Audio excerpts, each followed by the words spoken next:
Hi viewers, ഞാൻ നിങ്ങളുടെ പൗർണമി. നിങ്ങളിൽ എത്ര പേരാണ് ഒട്ടും തന്നെ വിശപ്പില്ലെങ്കിലും സ്ട്രെസ്സ് കാരണം എന്തെങ്കിലും കഴിക്കണം എന്ന് തോന്നിയിട്ട് ചിപ്സ് പാക്കറ്റൊക്കെ പൊട്ടിച്ച് കഴിക്കുന്നത്? പലരും ചെയ്യാറുണ്ടല്ലേ.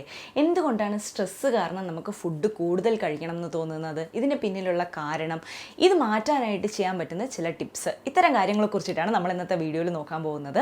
ഇതിൻ്റെ പിന്നിലുള്ള സയൻസ് ഞാൻ ആദ്യം പറയാം. അത് അറിയാമെന്നുണ്ടെങ്കിൽ മാത്രമേ നമുക്ക് ഇതെങ്ങനെയാണ് എളുപ്പത്തിൽ മാറ്റാൻ പറ്റുന്നത് എന്നുള്ളത് മനസ്സിലാവുകയുള്ളൂ. നമുക്ക് ഭയങ്കരമായിട്ട് സ്ട്രെസ്സ് വരുന്ന സമയത്ത് നമ്മുടെ ബോഡിയിൽ കോർട്ടിസോൾ എന്ന് പറയുന്നൊരു ഹോർമോൺ ഒരുപാട് പ്രൊഡ്യൂസ് ആകും. ഈ കോർട്ടിസോൾ കാരണമാണ് നമുക്ക് ഈ ക്രേവിങ് ഉണ്ടാകുന്നത്. അതായത് നമുക്ക് ഷുഗറി ആയിട്ടുള്ള ഫുഡ്സ് കഴിക്കണമെന്ന് തോന്നും, ഭയങ്കര ഫാറ്റി ആയിട്ടുള്ള ഫുഡ് ഐറ്റംസ് ഒക്കെ കഴിക്കണം എന്ന് തോന്നും. അപ്പോൾ ഫുഡ് കഴിക്കുമ്പോൾ എന്താ സംഭവിക്കുന്നത്? ഫുഡ് കഴിച്ചു കഴിയുമ്പോഴത്തേക്ക് ടെമ്പററി ആയിട്ട് നമ്മളുടെ ബോഡിയിൽ ഡോപ്പമിൻ എന്ന് പറയുന്ന ഹോർമോണിൻ്റെ അളവ് കൂടും. ഡോപ്പമിൻ എന്ന് പറയുന്നത് ഒരു ഹാപ്പി ഹോർമോണാണ്. അപ്പോൾ ടെമ്പററി ആയിട്ടുള്ളൊരു പ്ലഷറാണ് നമുക്കിത് കാരണം കിട്ടുന്നത്. ഇത് അൺഹെൽത്തി ആണെന്ന് നമുക്കറിയാം, പക്ഷേ നമുക്ക് ഒന്നും ചെയ്യാൻ പറ്റില്ല. ഈ സ്ട്രെസ്സ് കുറയ്ക്കാനായിട്ട് നമ്മൾ ഫുഡ് കഴിക്കും, നമുക്ക് കുറച്ച് ആശ്വാസം കിട്ടും, ഈ സൈക്കിൾ ഇങ്ങനെ പൊക്കോണ്ടിരിക്കും, നമ്മൾ വണ്ണം വയ്ക്കും. ഇതാണ് പൊതുവേ എല്ലാ സ്ഥലത്തും സംഭവിക്കുന്നത്. അപ്പോൾ ഇതിൽ നിന്ന് പുറത്ത് വരാനുള്ള ടിപ്സും കൂടെ ഞാൻ പറഞ്ഞുതരാം. ഇനി നമുക്ക് ഈ സീരിയസ് ആയിട്ടുള്ള ഡിസ്കഷനൊക്കെ മാറ്റി വെക്കാം. ഞാൻ എൻ്റെ പേഴ്സണൽ എക്സ്പീരിയൻസ് എന്ന് കുറച്ച് കാര്യങ്ങൾ പറയാം. ഒരു 3-4 കൊല്ലം ഞാൻ പഠിക്കുന്ന സമയത്ത് സ്ട്രെസ്സ് മാറ്റാൻ ഫുഡിനെ ആശ്രയിച്ചിരുന്ന ഒരാളാണ് ഞാൻ. അങ്ങനെ ഒരുപാട് വെയിറ്റൊക്കെ ഗെയിൻ ചെയ്തു, ഏകദേശം ഒരു 20 kgs കൂടി. അപ്പോൾ ഈ ഒരു പോയിന്റിൽ എനിക്ക് തന്നെ മനസ്സിലായി, ഇങ്ങനെ മുന്നോട്ട് പോയാൽ പറ്റത്തില്ല. എൻ്റെ സ്ട്രെസ്സ് എന്നെ കൺട്രോൾ ചെയ്യാൻ തുടങ്ങിയാൽ ഞാൻ കിടപ്പിലാകും എന്നുള്ള കാര്യം ഒരുവിധം ഉറപ്പായപ്പോഴത്തേക്ക് ഞാൻ എന്തൊക്കെയാണ് പരീക്ഷിച്ചു നോക്കിയത്, അതിൽ എന്തൊക്കെയാണ് വർക്കൗട്ട് ആയതെന്നുള്ളതാണ് ഞാൻ ഇന്നത്തെ വീഡിയോയിൽ പറയാൻ പോകുന്നത്. കോളേജിൽ നിന്ന് ഞാൻ വന്നാൽ അപ്പം തന്നെ എന്തെങ്കിലും ഒരു ഫുഡ് ഓർഡർ ചെയ്യും, കഴിക്കും. അപ്പോൾ ഈ കഴിക്കുന്ന സമയത്ത് കോളേജിലുള്ള സ്ട്രെസ്സൊക്കെ മാറ്റാനായിട്ട് ഞാൻ ചെയ്യുന്നത് ഏതെങ്കിലും ഒരു സിനിമ ഇട്ട് ഫ്രണ്ടിൽ ആ ഫോൺ അവിടെ വെച്ചിട്ട് അത് നോക്കി നോക്കി കഴിക്കും. ചിലപ്പോൾ ഞാൻ വിശന്ന് ഓർഡർ ചെയ്യുമ്പോഴത്തേക്ക് ആവശ്യമുള്ള ഫുഡിൽ കൂടുതൽ ഓർഡർ ചെയ്യും. ആക്ച്വലി എനിക്ക് അത് അത്രയും കഴിക്കാനുള്ള വിശപ്പുണ്ടാവില്ല. മാത്രമല്ല അത് ഒരാൾ കഴിക്കുന്ന ഫുഡും ആയിരിക്കില്ല, അതിൽ കൂടുതൽ ഉണ്ടാവും. പക്ഷെ ഞാൻ ഈ സിനിമ കണ്ട് കഴിക്കുന്നത് കാരണം ഒരുപാട് കഴിക്കും.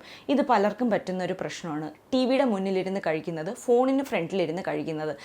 ഇത് ഞാൻ ഇപ്പോഴും ചെയ്യുന്നൊരു കാര്യമാണ്. ഞാൻ ഫോൺ നോക്കിയിട്ട് കഴിക്കാറേ ഇല്ലയെന്ന് ചോദിച്ചാൽ ഞാൻ കഴിക്കാറുണ്ട്. പക്ഷേ എനിക്ക് ഡയറ്റ് ചെയ്യണം, അല്ലെങ്കിൽ എൻ്റെ ഫുഡ് എത്രയാണ് ഞാൻ കഴിക്കുന്നത് എന്നുള്ളത് ബോധത്തോടെ കഴിക്കണം എന്നുള്ള ദിവസങ്ങളിൽ ഫോൺ യൂസ് ചെയ്യാറില്ല. എനിക്കിന്ന് കുറച്ച് റിലാക്സ്ഡ് ആയിട്ട് ഇരിക്കണം എന്ന് ഞാൻ ചിന്തിക്കുന്ന ദിവസം, അത് ചിലപ്പോൾ ആഴ്ചയിൽ ഒരു ദിവസമാകാം, അല്ലെങ്കിൽ 2 ആഴ്ചയിൽ ഒരു ദിവസമാകാം. അങ്ങനെയുള്ള ദിവസമൊക്കെ മാത്രമേ ഫോൺ എടുക്കാറുള്ളൂ. അല്ലെങ്കിൽ ഞാൻ ഫോണിന് മുന്നിലിരുന്ന് കഴിക്കാറില്ല. സോ അതൊന്ന് ട്രൈ ചെയ്ത് നോക്കുക. ടി വിയുടെ മുന്നിലിരുന്ന് കഴിക്കുന്നത്, ഫോൺ നോക്കിയിട്ട് കഴിക്കുന്നത്, ബുക്ക് വായിച്ചിട്ട് കഴിക്കുന്നത്, ഇങ്ങനെ വേറെ എന്തെങ്കിലും ഒരു കാര്യത്തിൽ കോൺസെൻട്രേറ്റ് ചെയ്തിരുന്ന് കഴിക്കുമ്പോൾ നമ്മൾ ഒരുപാട് കഴിക്കും. അത് ചെയ്യാൻ പാടില്ല. കഴിക്കുന്ന ഫുഡിൽ കോൺസെൻട്രേറ്റ് ചെയ്ത് നോക്കുക, മെല്ലെ മെല്ലെ കഴിക്കുക. അപ്പോൾ ഒരളവ് കഴിച്ച് കഴിയുമ്പോൾ തന്നെ നമുക്ക് മതിയാകും. അതിൽ കൂടുതൽ നമുക്ക് കഴിക്കാൻ പറ്റത്തില്ല. നമ്മളുടെ ബ്രെയിനിൽ നിന്ന് സിഗ്നൽ വരും, മതിയാക്കാൻ പറയും. അപ്പോൾ അങ്ങനെയാണെങ്കിൽ നമ്മൾ ഓവർ ഈറ്റ് ചെയ്യില്ല. ഇത് മെയിൻ ആയിട്ടുള്ളൊരു പോയിൻ്റാണ്. ഇത് ആദ്യം ശ്രമിച്ചു നോക്കുക. ഇനി രണ്ടാമത്തെ കാര്യം എന്ന് പറയുന്നത്, എപ്പോഴും നമുക്ക് എന്തെങ്കിലും ഒരു ഫിസിക്കൽ ആക്ടിവിറ്റി വേണം. നമ്മളിങ്ങനെ ചടഞ്ഞുകൂടി ഇരിക്കുകയാണെങ്കിൽ നമുക്ക് ഒരു പണിയും ഇല്ലെങ്കിൽ നമുക്ക് കഴിക്കണമെന്ന് തോന്നും. ചിന്തിച്ച് നോക്കിയാൽ അറിയാം, സാറ്റർഡേ സൺഡേകളിൽ നമുക്ക് കൂടുതലായിട്ട് കഴിക്കാൻ തോന്നും, അല്ലെങ്കിൽ പുറത്ത് പോയിട്ടൊക്കെ കഴിക്കണം തോന്നും. ബിക്കോസ് നമുക്ക് വേറെ ഒരു ജോലിയില്ല, ഒരു ഫിസിക്കൽ ആക്ടിവിറ്റി ഇല്ല. എല്ലാവർക്കും തന്നെ എപ്പോഴും ജിമ്മിലൊന്നും പോകാനുള്ള സൗകര്യം ഉണ്ടാവില്ല. അതിനെക്കുറിച്ചിട്ടേ അല്ല പറയുന്നത്. നിങ്ങൾക്കൊന്ന് വെറുതെ ഒന്ന് നടക്കാൻ പോവാം, അല്ലെങ്കിൽ വേറെ എന്തെങ്കിലും ഒരു കാര്യത്തിൽ ശ്രദ്ധിക്കാം. അപ്പം നമുക്ക് വെറുതെ ഇങ്ങനെ വിശക്കുന്നു എന്നുള്ളത് ആ ഒരു തോന്നൽ വരില്ല. അതാണ് ഭയങ്കര വലിയ വില്ലൻ. ആ വില്ലൻ വന്നു പോയാൽ നമുക്ക് പിന്നെ ഇതിൽ നിന്ന് പുറത്ത് വരാൻ പറ്റത്തില്ല. നമുക്ക് എന്തെങ്കിലും ഒരു തൊഴിൽ വേണം. പിന്നെ അതിൻ്റെ കൂടെ തന്നെ ചേർന്ന് ഞാനൊരു കാര്യം പറയാം. ഭയങ്കരമായിട്ട് ക്രേവിങ് വരികയാണെന്നുണ്ടെങ്കിൽ അതിൽ നിന്ന് നിങ്ങളെ ഒന്ന് പിന്തിരിപ്പിക്കാനായിട്ട് എന്തേലും നിങ്ങൾക്ക് ഇഷ്ടമുള്ള കാര്യം ചെയ്യുക. അത് ഗാർഡനിങ് ആകാം, അല്ലെങ്കിൽ നിങ്ങളുടെ ഫ്രണ്ട്സിനെ വിളിച്ച് സംസാരിക്കുന്നത് വേണേലാകാം. എന്തേലും വേറൊരു കാര്യത്തിൽ ശ്രദ്ധിക്കുക. അല്ലെ ചിലർക്ക് സൈക്ലിംഗ് ഇഷ്ടമാണ്, ചിലർക്ക് വേറെ എന്തെങ്കിലുമൊക്കെ ഒരു ഹോബി ഇല്ലാത്തവരുണ്ടോ? അങ്ങനെ എന്തെങ്കിലും ഒരു ഹോബി നിങ്ങൾക്ക് ഉണ്ടാവുമല്ലോ.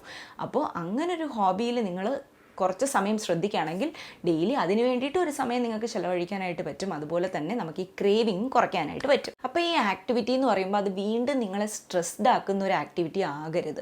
നിങ്ങൾ ഓൾറെഡി സ്ട്രെസ്സ് കാരണമാണ് ഓവർ ഈറ്റ് ചെയ്യുന്നത് എന്നുണ്ടെങ്കിൽ സ്ട്രെസ്സ് കുറയ്ക്കാൻ പറ്റുന്ന ഒരു ആക്ടിവിറ്റി ആകണം നിങ്ങൾ ചൂസ് ചെയ്യുന്നത്. അത് മാക്സിമം പലരിലും നിങ്ങൾക്ക് ഇഷ്ടമുള്ള ഒരാളെ വിളിച്ച് സംസാരിക്കുക, അല്ലെങ്കിൽ അവരോട് നിങ്ങളുടെ സ്ട്രെസ്സ് എന്താണെന്നുള്ളത് ഓപ്പൺ അപ്പ് ആവുക എന്നുള്ളതാണ്. സോ നിങ്ങൾക്ക് എന്താണോ താല്പര്യം അത് ഫോളോ ചെയ്യാനായിട്ട് നോക്കുക. വീണ്ടും സ്ട്രെസ്ഡ് ആകുന്ന ഒരു ആക്ടിവിറ്റി ചെയ്യരുത്, അത്രയേ ഉള്ളൂ. ഇനി അടുത്തൊരു കാര്യം എന്ന് പറയുന്നത്, ഇതൊക്കെ ചെയ്തിട്ടും വിശക്കുന്നുണ്ടെന്നുണ്ടെങ്കിൽ തീർച്ചയായിട്ടും നിങ്ങളുടെ ബോഡിക്ക് എനർജി ആവശ്യമുണ്ടെന്നാണ് അർത്ഥം.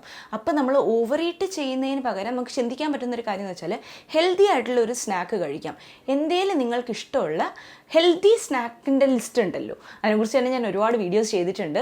ഹെൽത്തി സ്നാക്സ് എന്ന് ടൈപ്പ് ചെയ്താൽ തന്നെ എൻ്റെ ചാനലിൽ നിന്ന് കിട്ടും, അല്ലെങ്കിൽ ഒരുപാട് വീഡിയോസ് യൂട്യൂബിൽ തന്നെ ഉണ്ട്. അത് നോക്കിയിട്ട് നിങ്ങൾക്ക് ഇഷ്ടമുള്ള ഒരു ഹെൽത്തി സ്നാക്ക് ചൂസ് ചെയ്തിട്ട് കഴിക്കാം. അപ്പോൾ കഴിക്കുമ്പോഴത്തേക്ക് അത് ഓവർ ഈറ്റ് ചെയ്തു എന്നുള്ള പ്രശ്നവുമില്ല, നിങ്ങൾ വണ്ണം വയ്ക്കത്തുമില്ല. ഇതിൽ ബേസിക് ആയിട്ടുള്ള ഫുഡ് ഐറ്റംസ് പറയുകയാണെങ്കിൽ വെജിറ്റബിൾസ് ആകാം, നട്ട്സ് ആകാം, പിന്നെന്താണ് ഫ്രൂട്ട്സ് ആകാം.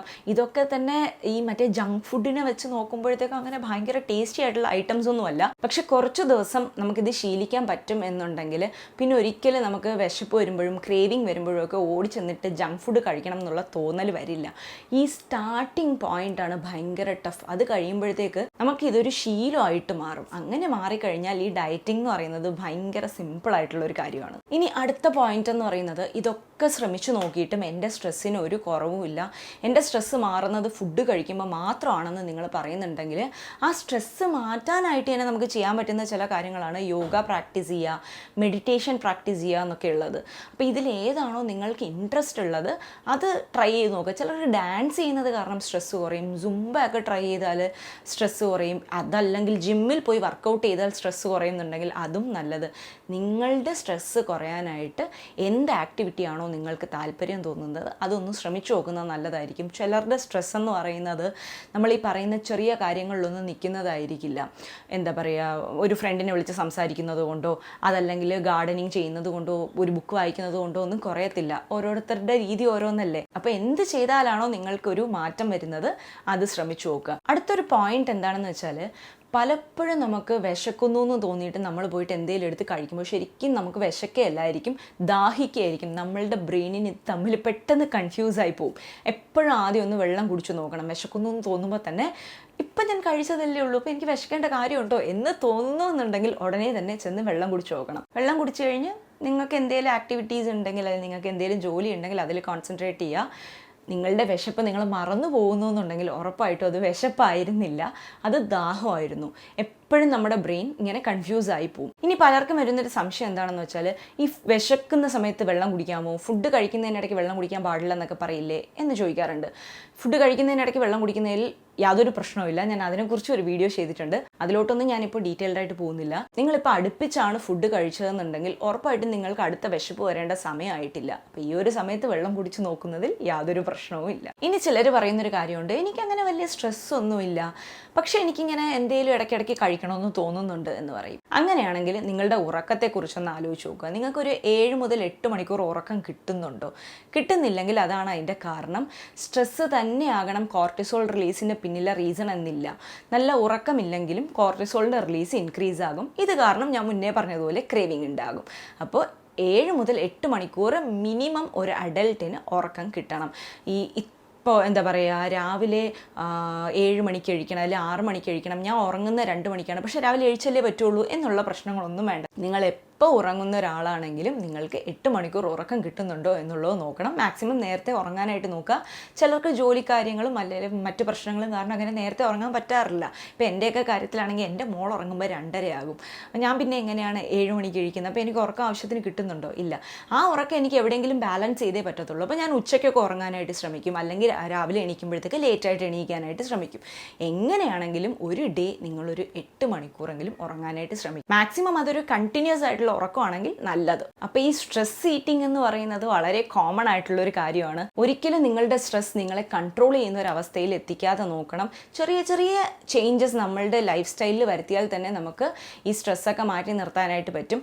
അറ്റ്ലീസ്റ്റ് നമുക്ക് ഈ ഓവർ ഈറ്റ് ചെയ്യുന്ന ഒരു ഹാബിറ്റ് മാറ്റി നിർത്താനായിട്ട് പറ്റും. ഇപ്പം ഞാനിവിടെ പറഞ്ഞ ടിപ്സ് അല്ലാതെ വേറെ എന്തെങ്കിലും ടിപ്സ് നിങ്ങളുടെ ലൈഫിൽ ഫോളോ ചെയ്ത് സക്സസ്ഫുൾ ആയിട്ടുണ്ടോ എന്നുള്ളത് കമൻറ്റ് ബോക്സിൽ പറയുക. മറ്റുള്ളവർക്ക് ഒരുപാട് യൂസ്ഫുൾ ആയിരിക്കും. ഈ വീഡിയോ ഇഷ്ടമെങ്കിൽ മറക്കാതെ ലൈക്ക് ചെയ്യുക, ഷെയർ ചെയ്യുക, കമൻറ്റ് ചെയ്യുക, സബ്സ്ക്രൈബ് ചെയ്യുക. മറ്റൊരു വീഡിയോയിൽ കാണുന്നവരെ ടേക്ക് കെയർ, ബൈ.